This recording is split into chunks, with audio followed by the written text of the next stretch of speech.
Okay, find the measure of each interior and exterior angle. The diagram's not to scale. I'm just going to fill in all the numbers as we get them. Okay, vertical angles says that this is 124. And linear pairs says that this is 56. And this is 56. And we know that angle 1 is 90 because that's a right angle. So this is also 90. And this is also 90. And if this is 90 and this is 56, then this one is 34 because they have to sum up to 180. Okay? And if this is 34, then this one is 146.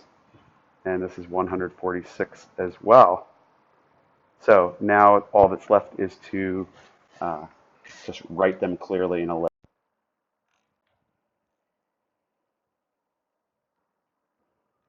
So here we go. I'm going to write these out. We could say angle 1, measure of angle 1 equals 90. Measure of angle 2 equals 90.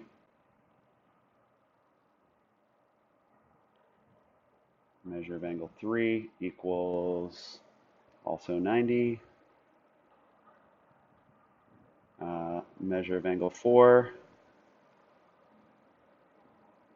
Where's angle 4? 124. Measure of angle 5 equals 56. Measure of angle 6 equals 56. Measure of angle 7 equals 146. Measure of angle 8 equals 34. And the measure of angle 9 equals 146. Tell me if I got that wrong. I think I did it right.